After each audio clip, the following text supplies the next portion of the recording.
June 15th, 1944. The Nebraska sun beat down on a young man who had learned to expect nothing but cruelty from the world. Thomas Weber, 20 years old infantryman of the 716th Static Infantry Division, stood with calloused hands outstretched. In his palm lay something he thought he would never see again, a 50-cent piece, real American money, payment for a day's work, from the enemy. He stared at the coin, then at the American guard who had placed it there. The guard, a man named Roy McAllister with gray streaks in his hair and dust on his boots, smiled. The expression was genuine, weathered by prairie wind and time. "Good work today, son," McAllister said. Thomas dropped the coin, not from anger, not from defiance, but because his fingers had gone numb with disbelief. The metal disc hit the Nebraska dirt and bounced twice before settling, catching the late afternoon light. Abraham Lincoln's profile stared up at the cloudless skyline. The Nazis had told him Americans would torture him, starve him, work him until his bones showed through his skin and his lungs gave out in the merciless heat. They had painted vivid pictures of vengeance, of retribution for the destruction Germany had unleashed across Europe. Instead, they had paid him, fed him bacon and eggs that morning, the smell alone enough to make him weep. Treated him better than his own officers ever had back when he wore the gray uniform with something resembling pride. This is the story of how America won a war without firing a single shot at these men. By doing something the enemy never expected. Something so simple, so fundamentally decent, that it shattered every lie Thomas Weber had been told about the country that now held him captive. What happened next would turn these prisoners into some of America's most loyal citizens. And it started with breakfast. But to understand how Thomas came to stand in that Nebraska field, holding payment from the enemy with trembling hands, we need to go back. Back to the terror, back to the darkness, back to a time when he believed he was being shipped to his death. 2 weeks earlier, Normandy, France. The beaches still stank of diesel fuel cordite and things Thomas tried not to think about. He had fought for 3 weeks in the hedgerows, those ancient earthen walls crowned with twisted trees that turned every field into a death trap.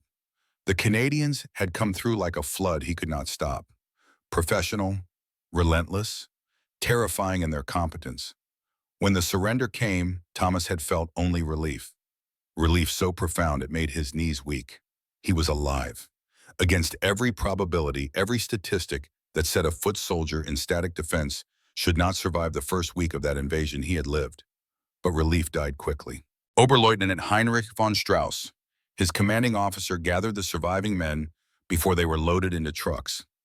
Von Strauss stood rigid as a Prussian statue, a scar running from his forehead to his left cheekbone, like a badge of honor from the Eastern Front. His eyes pale blue and cold as Baltic ice swept across the assembled soldiers. "If you are captured," von Strauss had said, his voice carrying that particular officer's timbre that expected absolute obedience, "prepare yourselves for hell. The Americans will take revenge for everything we have done to them, everything their allies have suffered. They will not show mercy." The words had planted deep in Thomas's mind, seeds of fear that would grow in the darkness to come. The journey began in a railway car. 80 men crammed into a boxcar designed for freight, not human cargo. No windows, no light except what filtered through gaps in the wooden slats. Just breathing in the smell of fierce sweat and unwashed bodies. Thomas sat with his back against the rough wood, his knees drawn up to make room for the man beside him. Friedrich Schneider, 25 years old, a corporal and veteran radio operator. Fritz, as everyone called him, had been captured during the desperate retreat from Caen. His hands, trained to tap out Morse code with precision, now fidgeted constantly with nothing to occupy them.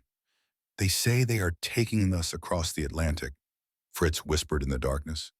The train lurched and swayed beneath them, heading west through France. To America. "America," Thomas tried to keep his voice steady. "Why so far? Why not keep us in England?" a voice answered from the shadows. Older, weathered, with an accent that spoke of Bavaria. "Because they want you as far from home as possible, so you cannot escape, so you cannot hope." The speaker was Otto Becker, 45 years old, a Feldwebel, captured in North Africa 2 years prior. He had been held in various camps, transferred and reassigned, and now found himself on this train heading west. But there was something in Otto's tone that Thomas could not quite identify. Not despair, not resignation. Something else. Something almost like calm acceptance. "You have been in American hands before?" Thomas asked. "For 2 years," Otto replied. The darkness made it impossible to see his expression, but Thomas heard something almost like amusement in the man's voice. "In Texas, Camp 29 near San Antonio." "And," Fritz pressed. Otto was quiet for a long moment. The train's wheels clacked over joints in the rails, a rhythm that would become hypnotic over the days ahead. "You will see," he finally said. "Words cannot prepare you. You must experience it to believe it." The crossing of the Atlantic took 8 days. 8 days that Thomas spent convinced every moment would be his last. The transport ship, stripped of armaments to make room for prisoners, rode low in the gray water.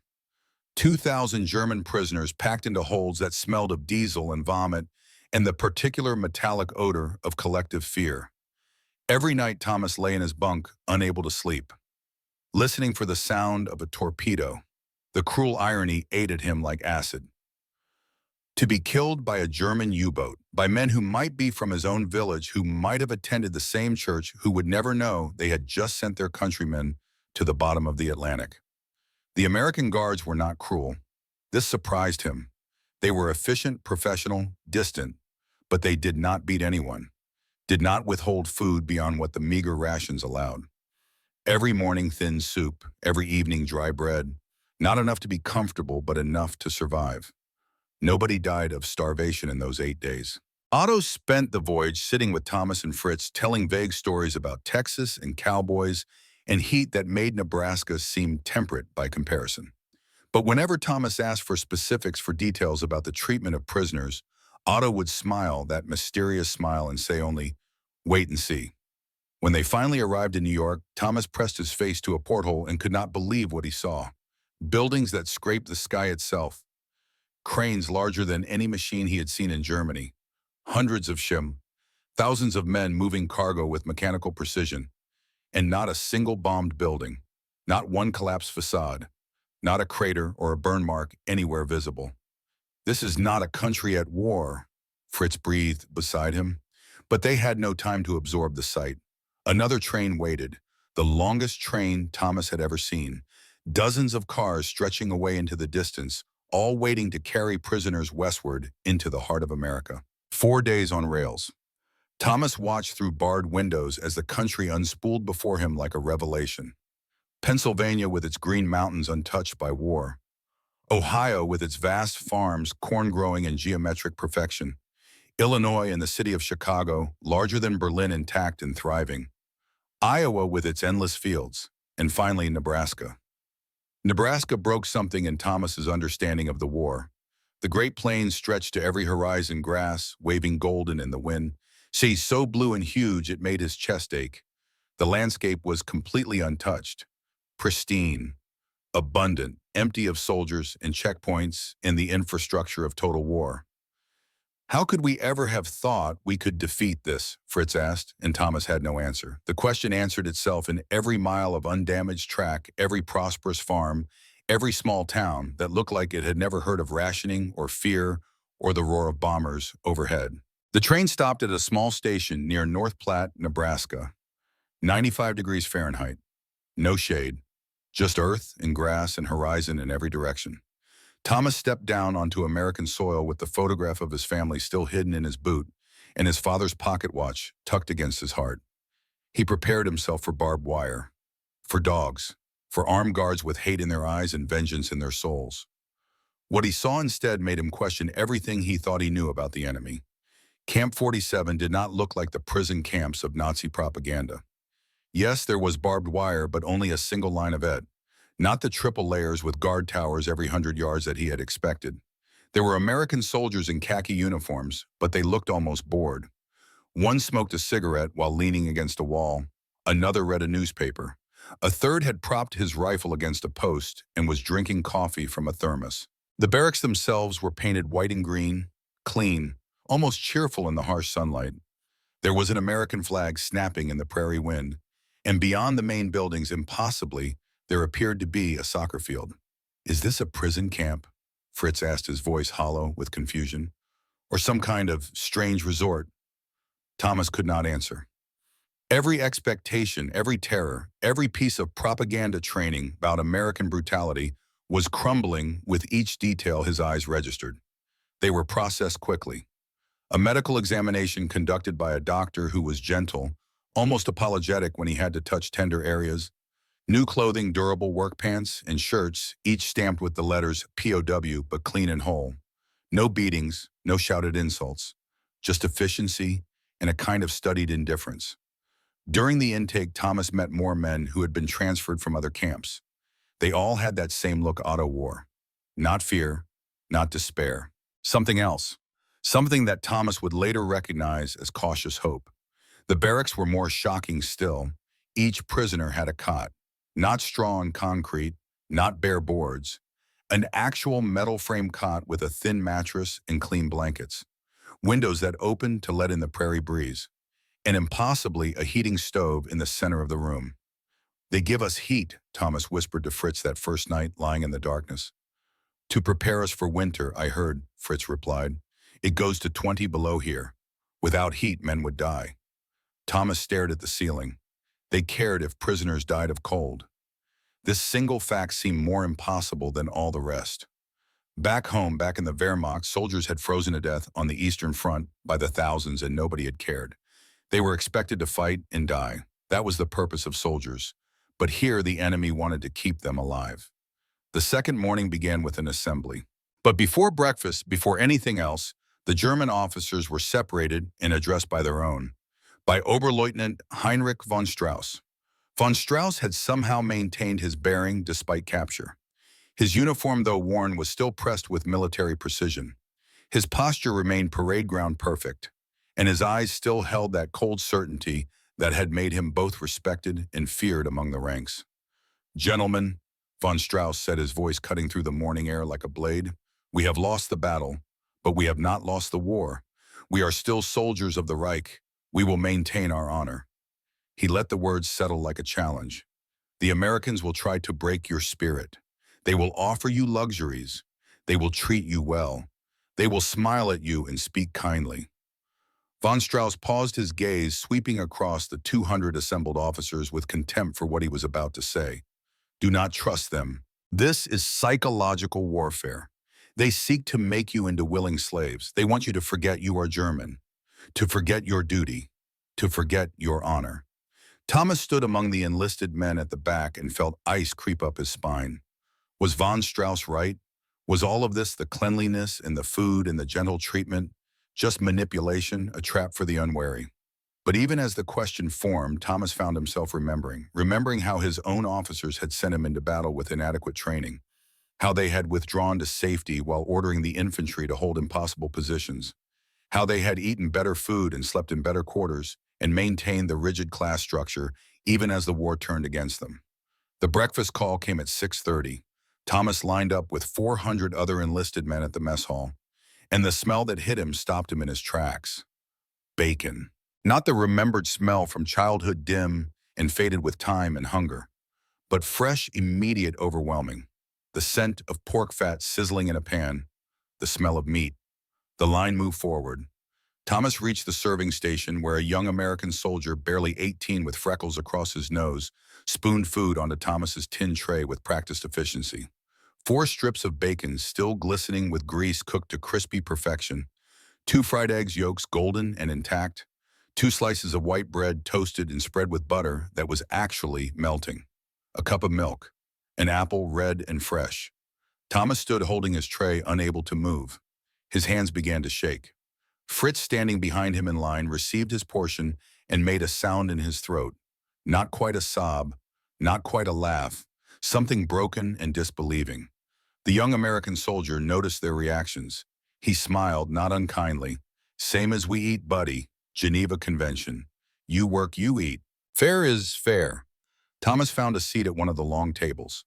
Set down his tray with exaggerated care, as if the food might vanish if he moved too quickly. The bacon was still hot. Steam rose from it, carrying that scent that made his mouth water and his eyes burn with sudden emotion. He thought of the last time he had eaten meat.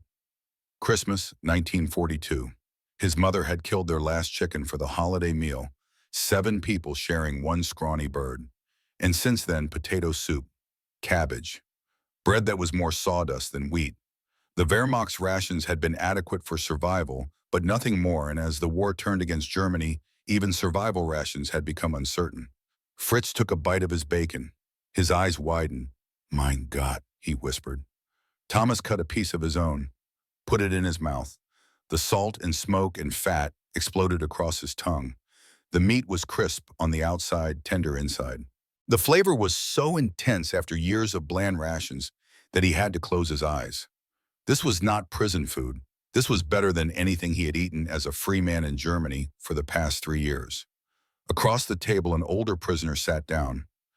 Thomas did not know his name, only that he was perhaps 50, with gray in his stubble and deep lines around his eyes. The man took one bite of his eggs, and then he began to cry, silently, tears running down his weathered cheeks and dropping onto his tray. "They feed us like human beings," the man whispered. "The last time I was treated like a human being, I cannot even remember." Thomas looked around the mess hall, hundreds of men eating in near silence, not gobbling their food like starving animals, but eating slowly, savoring, processing the reality of decent food after so long without it, processing the implications of that decency. At the officers' table, separate but visible, von Strauss sat before an identical tray. But he did not touch the food. His face was set in an expression of aristocratic disdain, as if the eggs and bacon were beneath his notice, as if accepting this meal would be accepting defeat on some moral level. Thomas understood what von Strauss was doing, refusing to be bought, maintaining his identity through rejection. But Thomas also understood something else. He was hungry. He had been hungry for years, and this was the best breakfast of his entire life. After the meal, all enlisted prisoners were assembled in the main yard. The officers were absent. Under the Geneva Convention, officers could not be compelled to work, but enlisted men could be assigned labor details. Captain James Miller stepped forward to address them. 38 years old, with brown hair going gray at the temples and a face weathered by sun and wind. He did not carry himself like the German officers Thomas had known.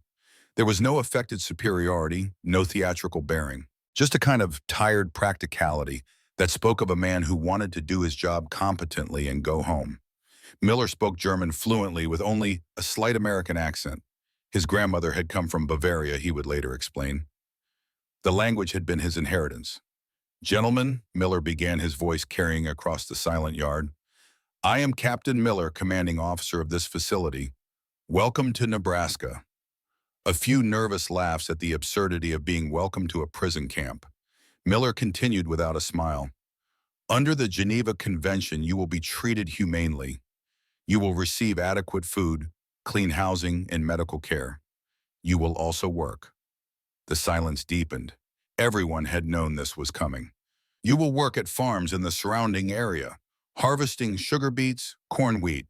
The work will be difficult, physical labor under the prairie sun, but it will not be different from the work many of you did at home before the war." Miller paused. "Let them absorb this." Then he said the words that would change everything. "And you will be paid." The whisper started at the back and rolled forward like a wave. Thomas looked at Fritz. Fritz looked at Otto. Otto smiled because he had already known this, had lived this for 2 years in Texas. 50 cents per day worked, Miller stated clearly. Bought in American dollars, in scrip, special camp currency. You may use this scrip at the canteen to purchase cigarettes, chocolate, toiletries, and other items. Thomas felt his breath catch in his throat. Paid. By the enemy. For work.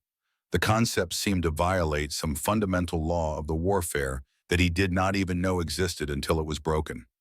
"This is not charity," Miller said firmly. "This is regulation. The Geneva Convention requires payment for prisoner labor. We follow the law. We follow the rules. Even in war. Especially in war." Miller's final words seemed aimed directly at each man individually. "We do not win by becoming like the enemy. We win by proving we are better." That night, von Strauss called a secret meeting. Only officers and a few senior enlisted men were invited. Thomas was included because he could read maps and had been noted for his intelligence during training.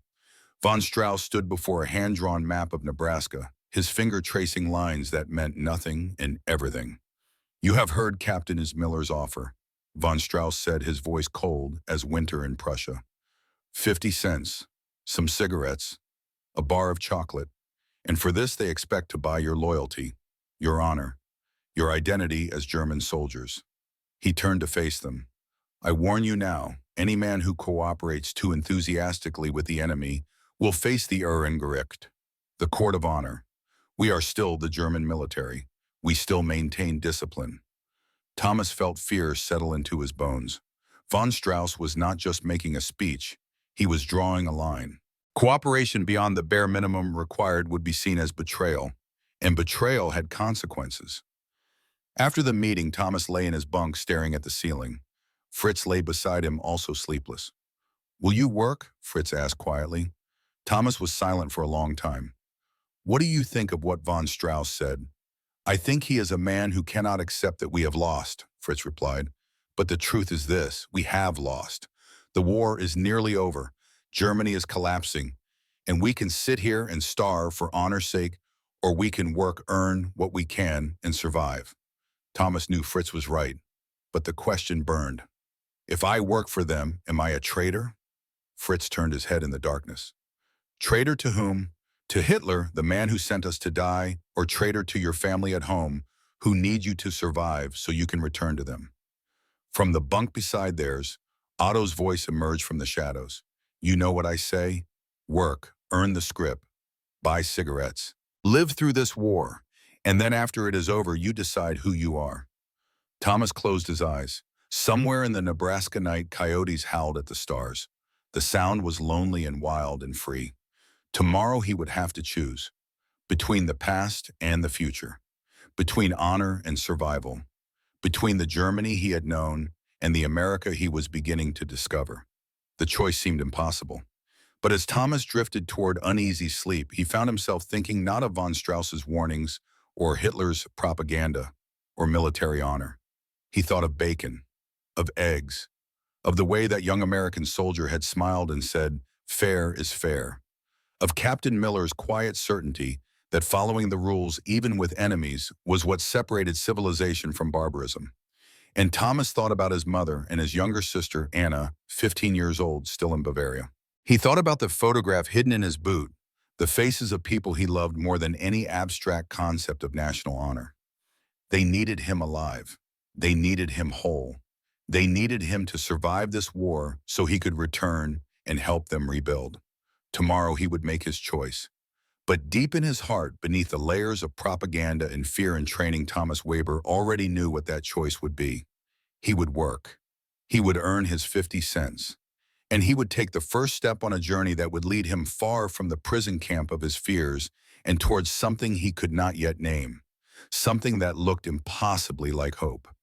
Morning broke across Camp 47 with the kind of clarity that only prairie skies can deliver. Thomas stood in the assembly yard with 200 other men who had chosen to work. To his left, Fritz shifted his weight nervously. To his right, Otto stood with the calm of a man who had walked this path before. From the officers' quarters, von Strauss watched. Thomas could feel those pale eyes on his back like a physical weight. The Oberleutnant held a small black notebook writing down names, creating his list, his record of those who had chosen survival over pride. Sergeant Roy McAllister called out assignments. 40 years old, with the weathered face of a man who had seen one war already and harbored no illusions about glory. His voice carried across the yard without needing to shout. Weber Thomas, Schneider Friedrich, Truck 3, Johnson Farm. Thomas climbed into the back of an olive-drab military truck. 14 other prisoners joined him. The metal bed was hot already from the morning sun. The canvas cover provided shade but trapped the heat. As the truck pulled away from Camp 47, Thomas looked back once. Von Strauss still stood there, notebook in hand, watching them leave. The drive took 40 minutes. The truck bounced along dirt roads that cut through an ocean of grass. Thomas had never seen such emptiness. In Germany, even the countryside was dense with villages, forests thick and old hills and valleys that created natural boundaries. But here, nothing but grass and sky, meeting at an impossible distance. Sergeant McAllister sat in the passenger seat, his rifle propped casually against his leg. He seemed more interested in the landscape than his cargo of enemy soldiers. The weapon was within reach but not held, not even particularly guarded. The message was clear. Escape was technically possible. and absolutely pointless. Fritz leaned close to Thomas, speaking low enough that only his friend could hear. "We could walk away right now, just jump out and run." Thomas looked at the endless prairie rolling past. Run where we could walk for days and never reach anywhere. No food, no water, no shelter. He paused. "And these people know this land. We do not." From the front seat without turning around, McAllister spoke in German with a thick Texas drawl. "Smart boy. Had 3 try last winter. Found them 2 days later crying for water and begging to come back." Thomas and Fritz froze. McAllister spoke German. The sergeant chuckled, still not turning. "Grandpa came from Bavaria in 1880. Taught me the language before he died. Wanted me to remember where we came from." He shifted in his seat. "You boys ain't prisoners because of wire and guns. You're prisoners because there's nowhere to go. Might as well accept that and make the best of things." The truth of it settled over Thomas like the prairie heat. Freedom without destination was not freedom at all. It was just a different kind of trap. The Johnson farm appeared gradually. First a windmill metal blades turning slowly in the constant wind. Then a barn red paint faded by sun and weather. Finally the house itself. 2 stories of white painted wood with a wide porch and flower boxes that seemed absurdly civilized in this vast emptiness. Around the building stretched 500 acres of sugar beets, the broad leaves creating rows of green that marched toward every horizon. George Johnson stood waiting beside the barn. 55 years old, built like a man who had spent his life in physical labor. Broad shoulders, large hands, a face burned brown by decades under the Nebraska sun. He wore simple work clothes and a battered hat, and he did not smile as the truck stopped and the prisoners climbed down. Martha Johnson stood on the porch wiping her hands on her apron. 50 years old, gray, streaking her brown hair with the kind of face that had once been soft but had been hardened by prairie wind and harder still by grief. She watched the German prisoners with an expression Thomas could not read. And then Thomas saw it. On the porch wall carefully hung a small flag. White background with a red border and a single gold star in the center. A gold star mother flag, the marker of a family that had given a son to the war. Her son, Fritz breathed beside him. Thomas felt something cold settle in his stomach. A mother who had lost her child to Germans. And now Germans stood in her yard about to work her land. The cruelty of it seemed designed by some malicious god. George Johnson approached. He carried no weapon, made no threats, simply gestured toward the fields and began explaining the work through a combination of basic German words learned from immigrant neighbors and expressive hand gestures. Pull the beets, shake off the dirt, stack them in the wagon. Simple labor that ached the back and blistered the hands, but required no special skill. The work began. Under the Nebraska sun that climbed toward noon and beyond, Thomas bent and pulled. His hands, soft from 2 weeks of relative comfort, began to blister within an hour. The sugar beet plants were stubborn, their roots deep in the dark soil. Each one required effort leverage, the full strength of arms and legs and back working together. Around him, the other prisoners worked in silence. The only sounds were breathing, grunting with effort, the rustle of leaves, and the occasional German curse muttered at a particularly stubborn root. Sergeant McAllister sat in the shade of the truck rifle across his lap, reading a week-old newspaper. He looked bored, supremely, profoundly bored. 2 hours passed, then 3. The sun reached its zenith and began its slow descent. Thomas's back screamed. His hands bled where blisters had formed and burst. Sweat soaked through his shirt and dripped into his eyes. This was hard work, honest work. The kind of labor he had done on his family's small plot back in Bavaria before the war took him. At noon, Martha Johnson emerged from the house. She carried a large tray, not prison rations, not the minimum required by regulation, but sandwiches, real sandwiches thick with meat, a pitcher of lemonade condensation beating on the glass, and cookies, fresh baked chocolate chip cookies that still steamed slightly in the prairie heat.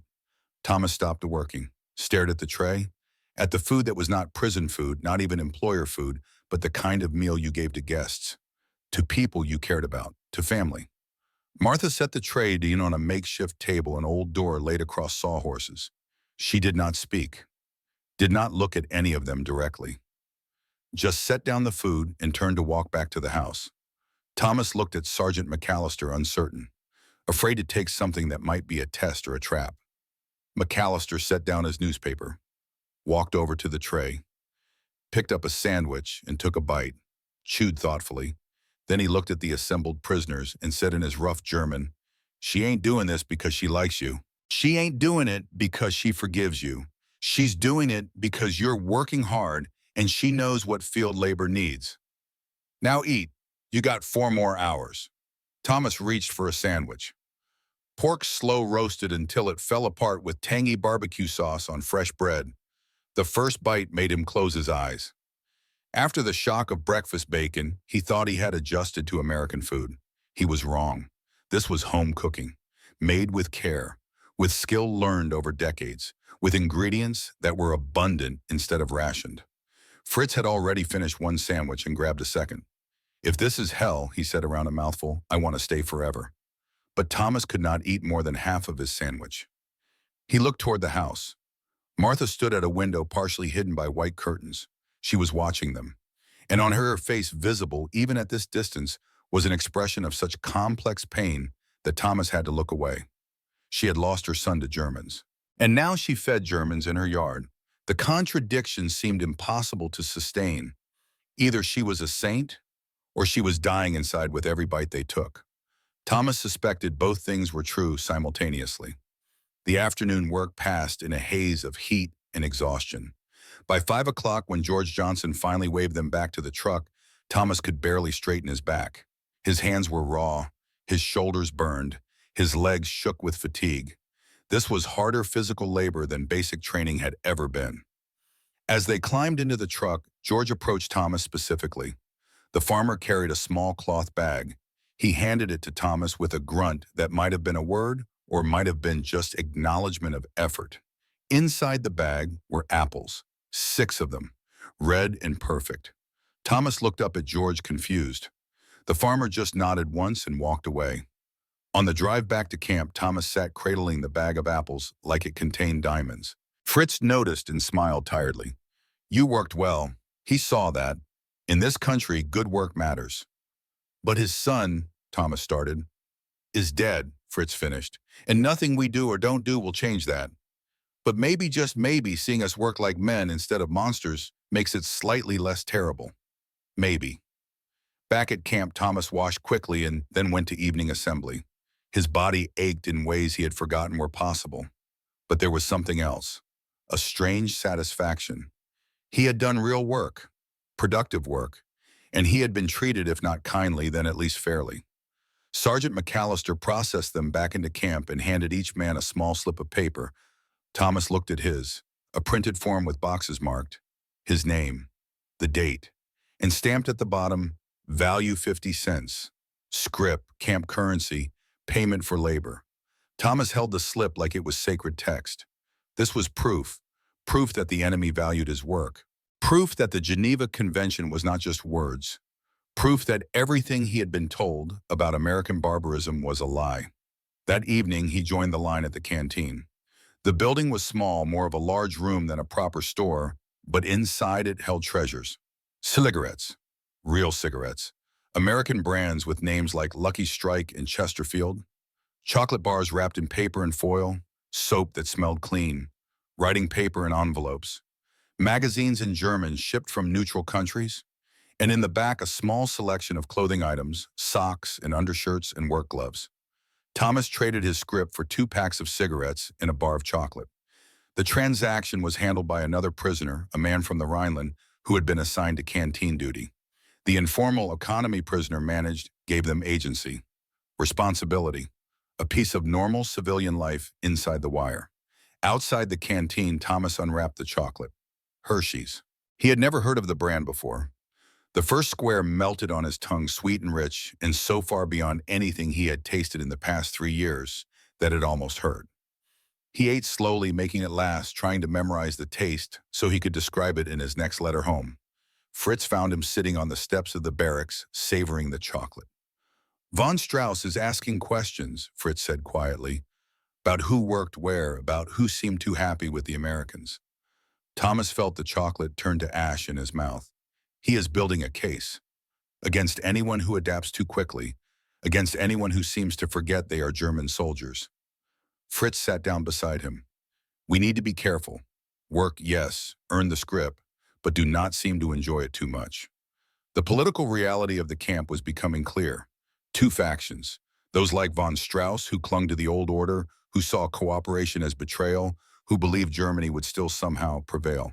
And those like Thomas and Fritz and Otto, who had already begun the quiet mathematics of survival, who had looked at the size of America and the abundance of its resources and calculated that the war was already lost. That rigid loyalty to a dying regime was just another form of suicide. That night, Thomas wrote home.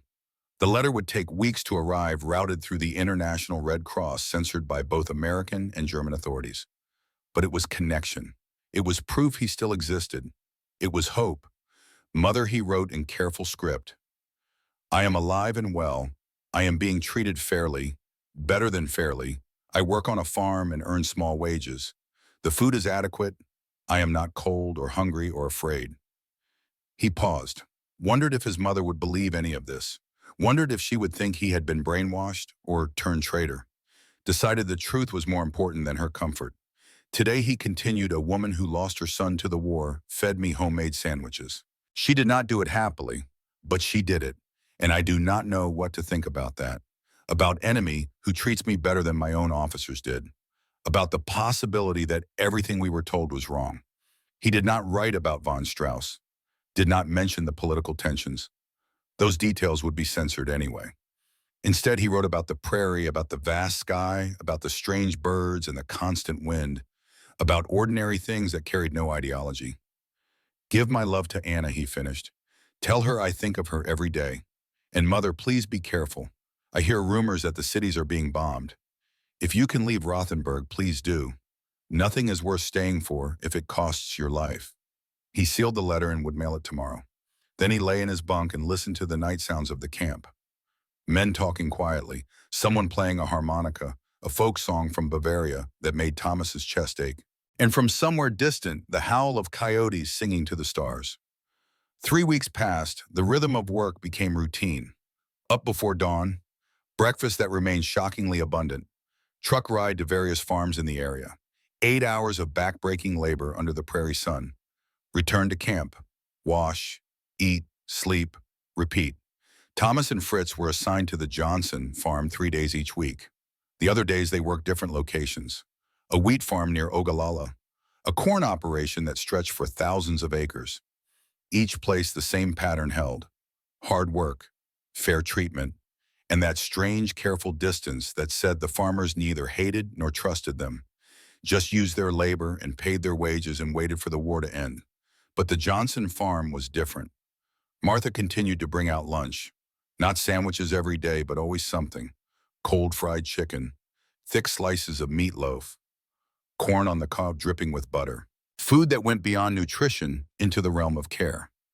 Thomas began to watch her, not obviously, not staring, but observing the way she moved, the expression she wore, the small details that revealed her inner world. She never spoke to them, never acknowledged them beyond the delivery of food. But she was always there, always watching from the house, always ensuring they had water and shade breaks and were not being pushed beyond human endurance. George noticed Thomas noticing. One afternoon, as they loaded beets into a wagon, the farmer spoke in his broken German. Wife, good woman, George said, the words clearly difficult. Hurt much, but good. Thomas nodded, not sure how to respond. George continued slower, searching for words. Son Robert, good boy, 20 year, like you. He pointed at Thomas. Same age, same eyes. The revelation hit Thomas like a physical blow. Robert Johnson had been 20 years old. Thomas's age exactly. And when Martha looked at the German prisoners in her yard, she saw boys the same age as her dead son. Not monsters, not even really enemies. Just young men caught in the machinery of war. That night at dinner, Thomas sat with the same question circling his mind. How could she do it? How could she feed them, care for them, ensure their welfare when every one of them represented the forces that had killed her only child, Otto? Eating across the table seemed to read his thoughts. You are wondering about the woman at the Johnson farm. Thomas nodded. I saw the same thing in Texas, Otto said. A rancher whose brother had died at Salerno. He still hired us, taught us to work cattle, paid us fairly. Otto sipped his coffee. I asked him once why. You know what he said? What? He said that hating us would not bring his brother back. But treating us well might prevent some other family's son from growing up believing all Americans were devils worth dying to kill. Otto smiled sadly. He said kindness was a weapon more powerful than any bomb, because it destroyed the lies that made war possible. The insight was too large for Thomas to fully absorb, but it planted itself in his mind like a seed. The fourth week brought a heat wave. Temperatures over 100 degrees Fahrenheit day after day. The work became dangerous. Men collapsed from heat exhaustion despite water breaks. The sugar beet harvest could not wait. The plants needed to come out before the heat ruined them, so the work continued with brutal necessity. On the third day of the heat wave, Thomas worked at the Johnson farm. By noon, he was dizzy, seeing spots. His hands shook when he tried to grip the beet stalks. Around him, other prisoners showed the same symptoms. Heat stroke was no longer theoretical. It was immediate and present. Martha emerged from the house at noon carrying not just food but ice. Actual ice chips broken from the block in their ice box floating in pitchers of tea and lemonade. Luxury items in a time of rationing, given freely to enemy prisoners who might die without it. Thomas drank the iced tea like a dying man. The cold shocked his system, cleared his head, gave him the strength to continue. But it also broke something in him. Some last wall of resistance. Some final barrier between enemy and human being. He looked up at the house. Martha stood on the porch watching, making sure they all got ice, making sure none collapsed. And on her face was not kindness exactly, but something fiercer, a determination that said she would not let anyone die on her land, not even Germans, not even the people whose countrymen had killed her son. When the truck returned them to camp that evening, Thomas sat in silence. Fritz tried to talk to him, but gave up. Some experiences defied words. At evening assembly, von Strauss was waiting. The Oberleutnant had grown thinner over the weeks, refusing to eat the American food beyond the bare minimum required for survival. His uniform hung looser. His eyes had taken on a fevered quality. The quality of a man watching his world collapse and refusing to accept the evidence. Weber, von Strauss called out. Schneider, report. Thomas and Fritz approached. Around them, other prisoners stopped to watch. This had been building for weeks. Everyone knew it. The confrontation was inevitable. You worked at the Johnson farm today? Von Strauss stated. Yes, sir. And the woman brought you food, ice, treated you well? Yes, sir. Von Strauss's face twisted. And you accepted it, gratefully, like dog begging for scraps. Thomas felt anger rise for the first time. Anger at this man who would rather let them die of pride than live with compromise. Sir, we accepted water and ice on a day when 3 men collapsed from heat.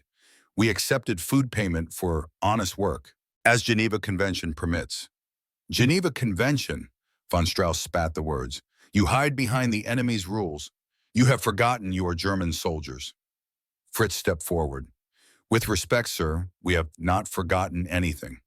We remember that we are soldiers captured in a war that Germany is losing. We remember that survival is not cowardice. And we remember that there is a difference between the enemy's soldiers and the enemy's civilians. The crowd of watching prisoners was growing. This was dangerous, challenging a superior officer. But something had shifted in the camp. Weeks of decent treatment, of fair wages, of being treated like human beings instead of criminals.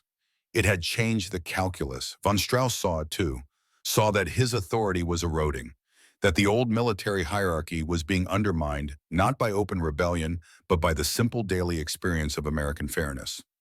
You will both report to Ehrengerich tomorrow, von Strauss pronounced. Court of honor, to answer charges of collaboration with the enemy. Captain Miller appeared from his office, alerted by the commotion. Is there a problem here, Oberleutnant? Von Strauss turned to face the American officer. Internal discipline matter, not your concern.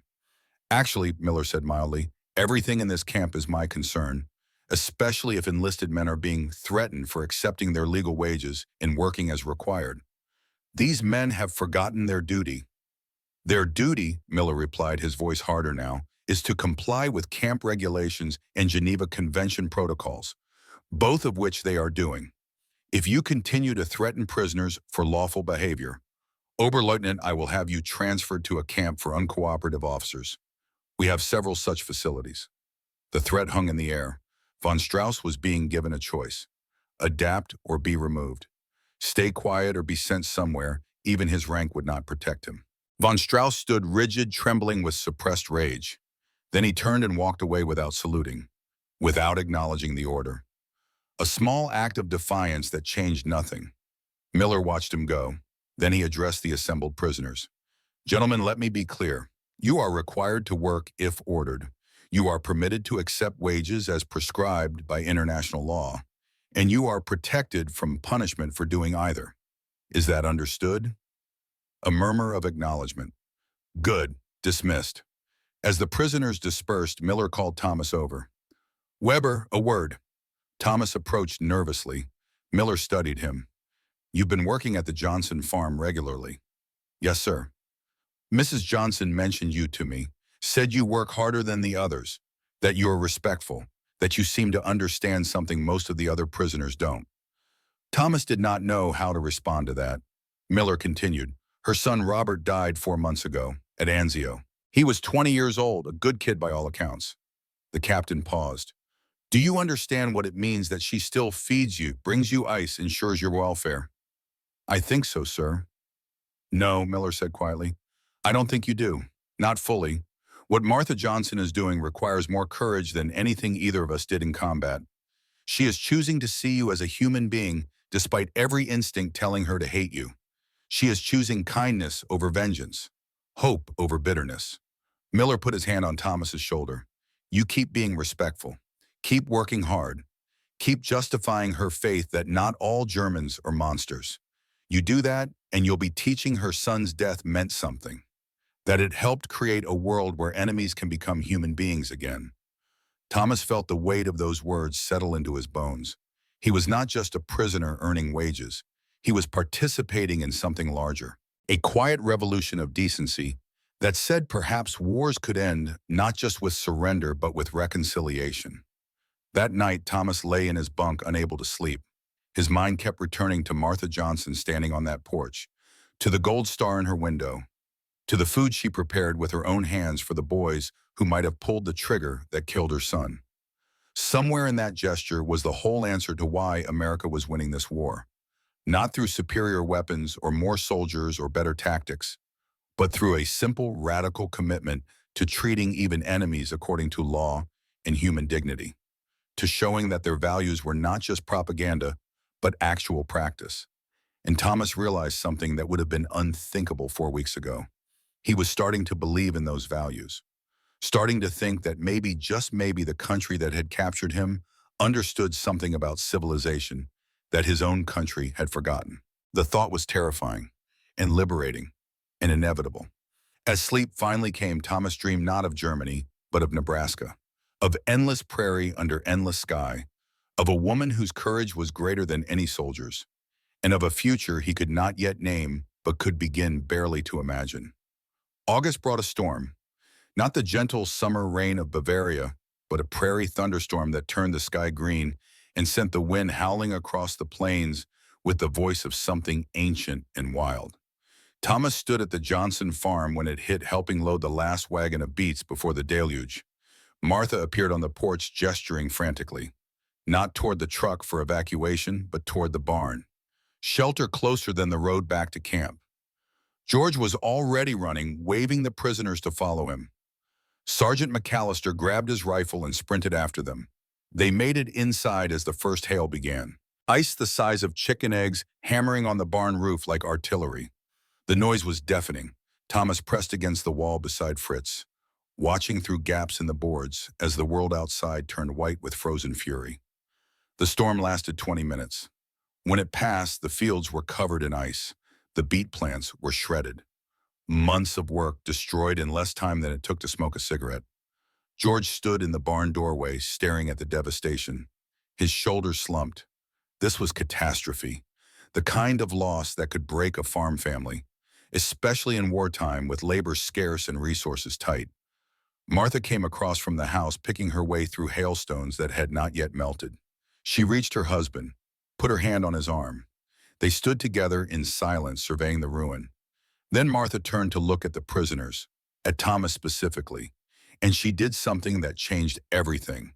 She began to cry, not quietly, not with dignity, but with great wrenching sobs that shook her whole body. The kind of crying that came from a reservoir of grief too deep and too long contained.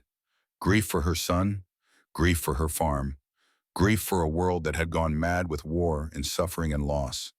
George held her, and Thomas watched, feeling like he was witnessing something sacred and private that he had no right to see. After a long moment, Martha pulled away from her husband, wiped her eyes with her apron, and then impossibly she walked toward the barn, toward the prisoners, toward Thomas. She stopped 3 feet away, close enough that he could see the tears still streaming down her weathered cheeks, close enough to see the gold flecks in her brown eyes and the gray threading through her hair. "How old are you?" she asked in German. Her accent was terrible, learned from grandparents and rusty with disuse, but the words were clear. 20, ma'am." Her face crumpled. "My son, Robert. He was 20 when he died." Thomas felt his throat close. "I am so sorry." Martha shook her head. "Not your fault. You did not kill him. You were not at Anzio." She paused, struggling with something. "But you could have been, and he could have been here guarding you, and some other mother could be crying." The logic was circular and perfect and devastating. "I wanted to hate you," Martha continued, her voice breaking. "When George said they were bringing German prisoners to work the farm, I wanted to refuse. I wanted to turn you away, to make you suffer even a fraction of what I have suffered." Thomas stood perfectly still. Every prisoner in the barn had gone silent, listening. "But I could not do it," Martha said, "because every time I look at you, I see Robert. I see a boy who should be home with his mother instead of in a war he did not start." She wiped her eyes again. "And I thought, what if some German woman is feeding my Robert? What if some enemy mother is being kind to my son?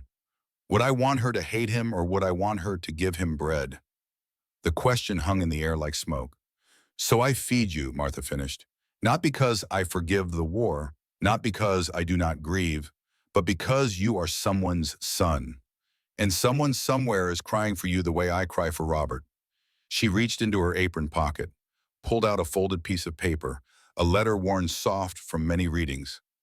"This is the last letter my son wrote before he died," she said. "He wrote about German prisoners his unit captured. He wrote that they were just boys, scared boys who wanted to go home. He wrote that he hoped if he was ever captured, someone would treat him kindly." Martha pressed the letter back into her pocket. "So I am doing what my son would want. I am treating you the way I pray someone would have treated him." Thomas could not speak, could not breathe. The weight of her words crushed something in his chest and left something else in its place, something he had no name for. Martha reached out, hesitated, then placed her hand on Thomas's cheek, a gesture so maternal, so gentle, that Thomas felt his own tears start. "You work hard," she said softly. "You are respectful. You remind me of my boy." She let her hand drop. "The war took my son, but maybe it brought me other sons who need someone to remember they are human." She turned and walked back to the house. George watched her go, then looked at Thomas and nodded once, a gesture of acknowledgement, of understanding, of something that transcended the categories of enemy and friend. Sergeant McAllister cleared his throat. "We should head back. Storm's passed." But as they climbed into the truck, every man moved differently, slower, quieter, as if they had just witnessed something holy and needed time to process the revelation. That night, Thomas could not eat dinner, could not speak. He sat on his bunk holding the photograph from his boot. His mother and Anna had taken the Christmas before he left for war. His mother's smile, Anna's gap-toothed grin, the faces of people who loved him. And he thought about Martha Johnson, about a woman who had lost everything and still chose kindness, who looked at her enemy and saw someone else's son. Fritz sat beside him. "That was something today." Thomas nodded, not trusting his voice. "Von Strauss would say she is trying to break us," Fritz continued, "that this is psychological warfare, making us soft." "Von Strauss is a fool," Thomas said, his voice rough. "That woman is the strongest person I have ever met, And what she did today took more courage than anything I saw in combat. The next morning, von Strauss was gone. Captain Miller had made good on his threat. The Oberleutnant had been transferred to a camp in Oklahoma that specialized in hardline Nazi officers, a place where his rigid ideology would be surrounded by others who shared it, isolated from the slow transformation happening in camps like 47. With von Strauss gone, something shifted in the camp. The tension eased. Men who had been afraid to seem too comfortable now relaxed slightly. The Ehrengericht, the court of honor, dissolved without its chief prosecutor, and the slow work of becoming something other than soldiers continued. Autumn came to Nebraska. The prairie grass turned gold, then brown. The temperature dropped from scorching to merely warm, then cool, then cold. Thomas had never experienced autumn like this. In Bavaria, fall came with mist and rain and the slow dying of green forests. But here fall was clarity. Vast skies impossibly blue, air so crisp it hurt to breathe, and colors so intense they seemed unreal. The harvest season intensified. Sugar beets and corn and wheat all coming in simultaneously, all requiring more labor than the farms could provide. The prisoners worked longer hours, 10, 12, sometimes 14 hours a day. But the scrip accumulated, and with it a strange kind of pride. They were productive, useful, earning their keep rather than being a burden. Thomas had now saved enough scrip to buy things beyond cigarettes and chocolate. He purchased a wool sweater against the coming winter, writing paper in envelopes to send more letters home. And in a moment of extravagance, a small German dictionary that the canteen had somehow acquired. Not to maintain his German, which needed no maintenance, but because seeing words in his native language gave him comfort. In October, Fritz received devastating news, a letter from the International Red Cross. His wife and son were confirmed dead, killed in a bombing raid on Berlin in March, 6 months ago. And Fritz had been working and eating and sleeping and not knowing his family had been erased from the earth. Fritz did not cry, did not rage, simply folded the letter and put it in his pocket and went back to work. But something in him had broken. Thomas could see it. The last tie to Germany, to the life before, had been severed. Fritz was a man adrift now, untethered from past or future, existing only in the eternal present of labor and survival. Thomas tried to comfort him. "I am sorry, Fritz. I am so sorry." "Do not be," Fritz replied, his voice flat. "They are free now, free from hunger and fear and bombs, and I am free to become whatever I choose to become next." It was Otto who helped Fritz find solid ground again. The older man sat with Fritz for hours talking about Texas and the ranch where he had worked and the possibility of a future beyond the wire.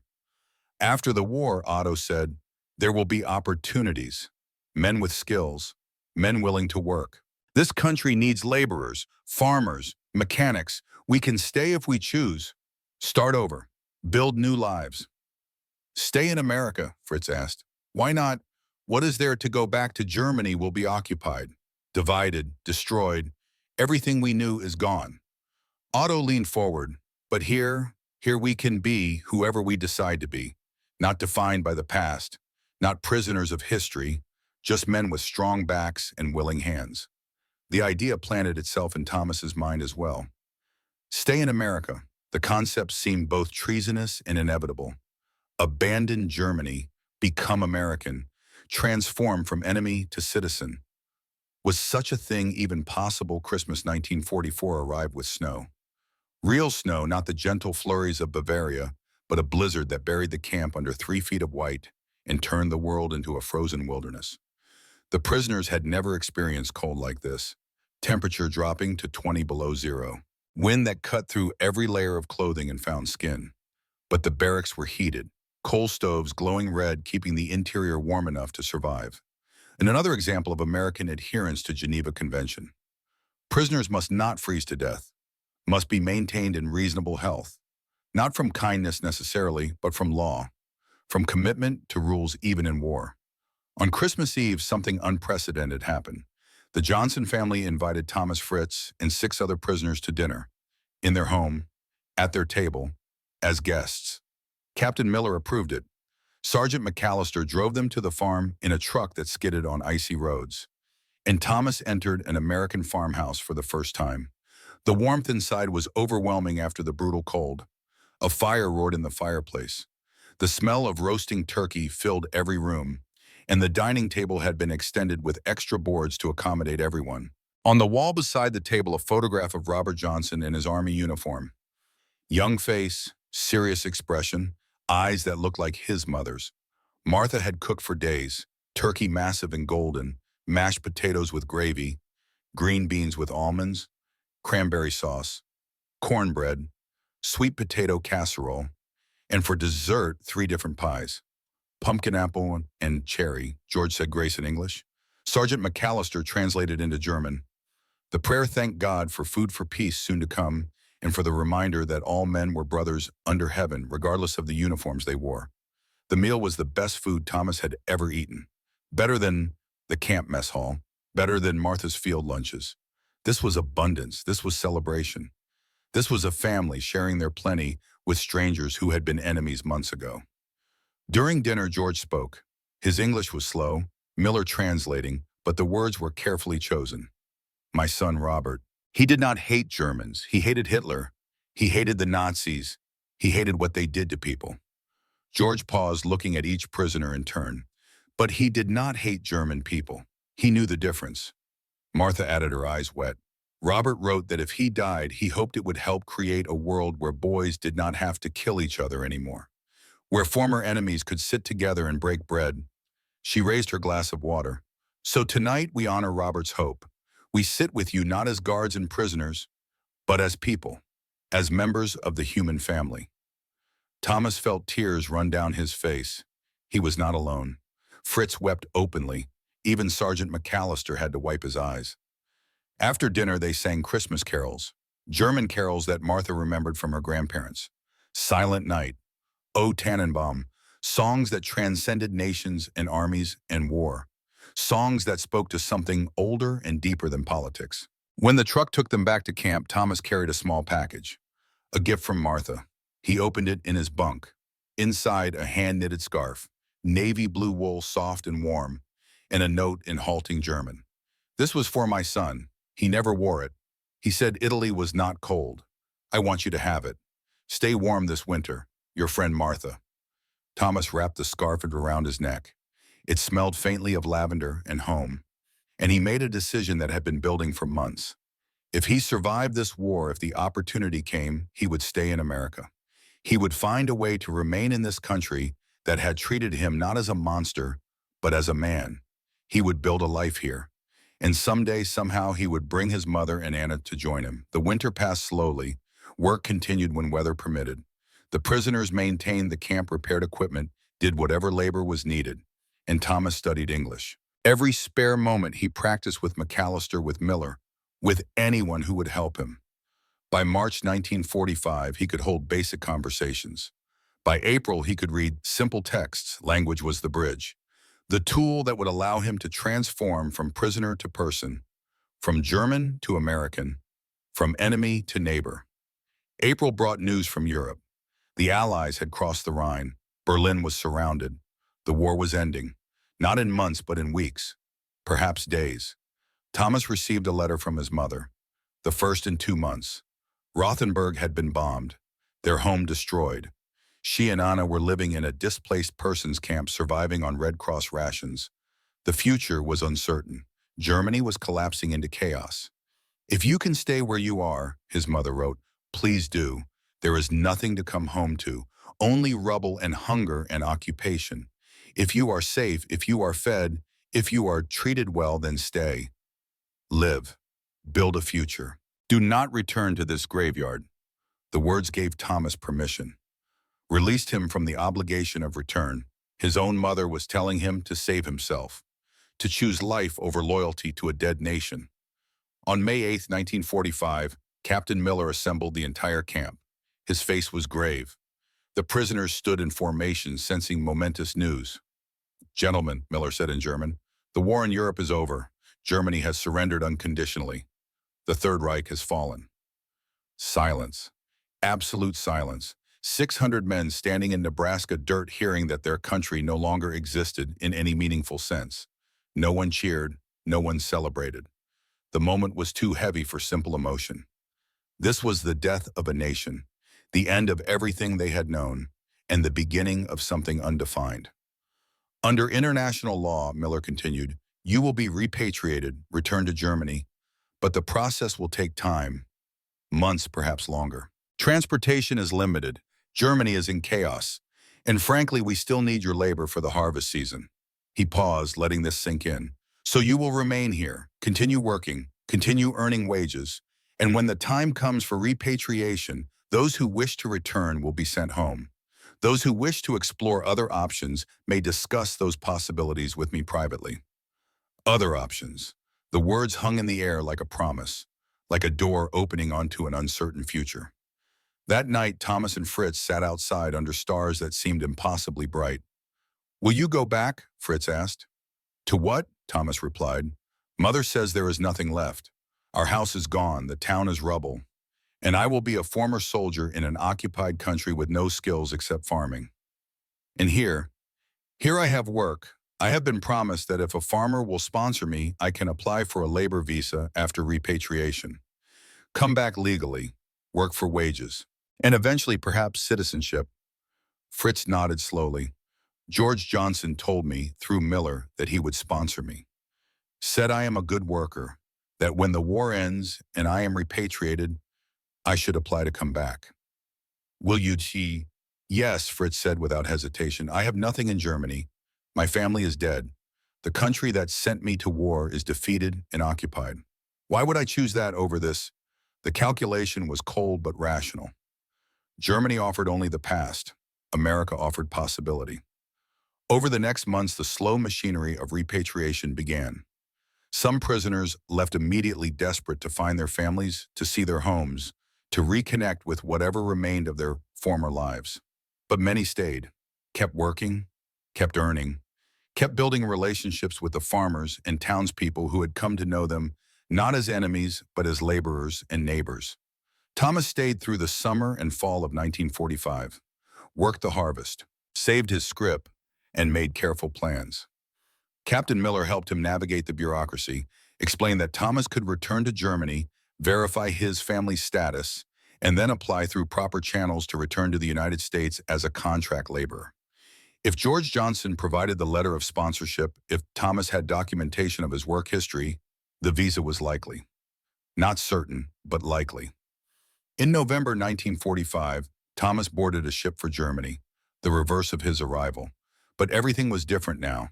He traveled not as a prisoner, but as a person being repatriated under international agreement, and he carried with him letters of reference, documentation of 18 months of labor, and George Johnson's promise, notarized and official, that Thomas Weber had employment waiting for him in Nebraska if he chose to return. The Germany Thomas found was unrecognizable. Cities flattened, infrastructure destroyed, millions of displaced persons wandering roads looking for family members who were probably dead, occupation zones divided among the victors, and everywhere the stench of defeat and death and despair. He found his mother and Anna in a camp for displaced persons outside Munich. They were alive but hollow, thin to the point of starvation, wearing donated clothes, living in a tent because there were no houses left. His mother wept when she saw him. Anna, now 17, stared as if he were a ghost. You are well, his mother said, touching his face. You are healthy. How Thomas told them about Nebraska, about Camp 47, about the Johnsons and Captain Miller and Sergeant McAllister, about fair treatment in Geneva Convention and the possibility of return. His mother listened, then she took his hands. Go back, she said firmly. Go back to America. Work, save money, and when you are established, bring us to join you. Mother, I cannot abandon you. You are not abandoning us. You are saving us. She smiled through tears. Do you think I want you here, starving in ruins, watching Germany tear itself apart under occupation? No. You have a chance, a future. Take it. Anna agreed. Bring me to America, Thomas. Please, I do not want to live in this graveyard. The family spent 3 months together. Thomas used his saved money to buy extra food on the black market, to secure a slightly better space in the camp, to make their lives marginally less terrible. But Germany was dying. Everyone could see it, and those with options were leaving as fast as visas could be arranged. In March 1946, Thomas applied for a labor visa to return to the United States. George Johnson's sponsorship letter was key. Documentation that Thomas had specific employment waiting, that he would not be a burden on American resources, that he had skills needed for agricultural production. The visa was approved in May. Thomas said goodbye to his mother and Inaano at the same train station where he had left for war 4 years earlier. But this time the goodbye was temporary. He promised to write every week, to send money as soon as he earned it, and to begin the paperwork immediately to bring them to America. "You are a good son," his mother said. "Your father would be proud." The journey back was nothing like the journey out. Thomas traveled on a civilian passenger ship, had a cabin small but private, ate in a dining room, was treated like a person with dignity and agency rather than cargo to be transported. When the ship docked in New York, Thomas stood on deck and looked at those impossible skyscrapers and felt something he had not felt in years: hope. Pure, uncomplicated hope. The train west was familiar now. Pennsylvania, Ohio, Illinois, Iowa, Nebraska. But this time Thomas watched the landscape not as a prisoner, but as someone coming home. And the realization struck him. Home. Nebraska was home now. The prairie and the sky and the endless horizon. This was where he belonged. George Johnson met him at the North Platte station. The farmer was older, more gray, but his handshake was firm. "Welcome back, son," George said in his slow, careful German. "We missed you." Martha was waiting at the farm. She hugged Thomas like family. "You kept your promise. You came back." "I will always come back," Thomas replied in English, the words still accented, but clear. "This is my home now." The work resumed, but Thomas was no longer a prisoner. He was a contracted laborer earning real wages. 50 cents a day had become $3, enough to save, enough to send money to Germany, enough to plan for the future. Fritz had also returned, was working at the Peterson garage in town, using his mechanical skills to repair farm equipment.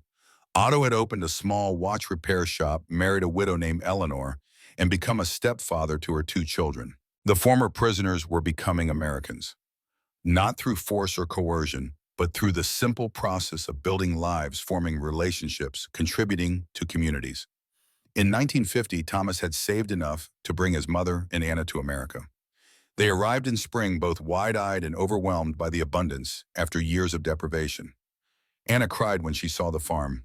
"It is so beautiful, so much space, so much food." Thomas settled them in a small house in North Platte, found work for Anna at a local shop, helped his mother adjust to a language and culture utterly foreign to everything she had known. By 1952, Anna had married, not a German immigrant, but an American veteran who had fought in Europe. The irony of a German girl marrying an American soldier was not lost on anyone, but the marriage was happy. They had children, built a life, became part of the fabric of Nebraska. In 1955, Thomas became eligible for citizenship. 10 years after arriving as a prisoner of war, he stood in a North Platte courthouse with his hand over his heart.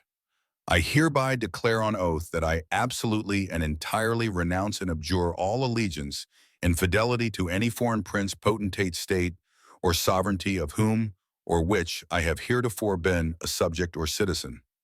The words felt strange in his mouth, but also right, true. He was renouncing not the Germany of his childhood, but the Germany that had sent him to war, the Germany of Hitler and genocide and conquest. That Germany deserved to be renounced.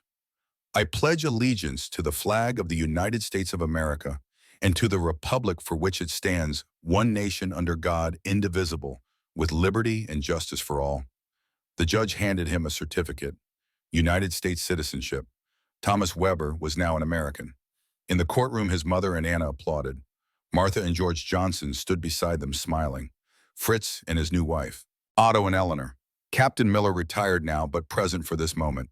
And dozens of others, farmers Thomas had worked for, townspeople who had come to know him, the community that had accepted him. After the ceremony, Martha pulled Thomas aside. She handed him a wrapped package. Inside was a photograph. Thomas working in the sugar beet fields, summer 1944. George had taken it without Thomas knowing. In the image, Thomas looked young, afraid, uncertain. But he was working, trying, surviving. "This is where you started," Martha said, "a scared boy in a prison camp. Now look at you, an American citizen, a landowner, a man with a future." Thomas had bought his own farm the year before, 200 acres adjacent to the Johnsons. It had taken 10 years of saving every penny, but the land was his future, his children's inheritance. "Thank you," Thomas said, his voice breaking, "for everything, for seeing me as human when you had every reason not to, for feeding me when you could have let me starve, for treating me like your son when I represented everything that took your son away." Martha touched his cheek, the same gesture she had made 11 years ago in the barn. "Robert would be proud of the man you have become, proud that his death helped create a world where enemies can become family." The years passed. Thomas married, had children, built a prosperous farm, became a pillar of the North Platte community, sent his children to American schools where they learned American history and pledged allegiance to the flag, and grew up knowing no other country but this one. In 1974, Thomas stood at the site of Camp 47 with his son Robert, named for the boy who had died so Thomas could live. The camp was long gone, just prairie grass and ski and a small historical marker noting that German prisoners had once been held here. "This is where it all started," Thomas told his son, "where I learned that enemies can become friends, where I discovered that America is not just a place but an idea. The idea that people can change, can choose who they become, can build new lives on the foundation of old mistakes." Robert, 15 years old and thoroughly American, listened with the polite attention of teenagers everywhere. He would not fully understand for years, would not grasp the magnitude of his father's transformation until he was older. But the seed was planted. That evening they visited Martha. George had died the year before, and Martha lived alone in the farmhouse now. But she still baked, still welcomed visitors, still embodied the fierce kindness that had changed Thomas's life. Over coffee and apple pie, Martha and Thomas reminisced about that first breakfast, about the storm, about Christmas dinner, 1944, about all the small moments that had accumulated into a lifetime of connection. "Do you ever regret staying?" Martha asked. "Never," Thomas replied without hesitation. "Germany was my birthplace, but America is my home, and the difference matters." As the sun set over the Nebraska prairie painting the sky in shades of orange and purple and red, Thomas felt the weight of his journey. From terrified prisoner expecting torture to American citizen with land and family and future. The distance traveled was not measurable in miles, but in the transformation of identity. And at the center of that transformation stood a woman who had lost her son, but refused to lose her humanity, who had chosen kindness over vengeance, who had treated an enemy with the dignity she hoped someone had shown her boy. This was the secret that changed everything. Not weapons or tactics or industrial capacity, but the simple radical choice to treat enemies according to law and conscience, to maintain standards even when no one would blame you for abandoning them, to believe that how you treat people matters more than winning. America had won the war through superior resources and strategy, but America had won something more important through the Martha Johnsons of the nation, through the farmers who fed their enemies, through the captains who enforced Geneva Convention, through the system that said, even in total war, we will not become monsters. And the victory was measured not in territory gained, but in enemies transformed, in thousands of German prisoners who chose to stay, who became citizens, who raised children who knew only America, who proved that the best revenge is not destruction, but transformation. Thomas Weber came to Nebraska as a prisoner. He became an American by choice. And in that choice lay the whole meaning of the country he had once fought against and now loved more deeply than the land of his birth.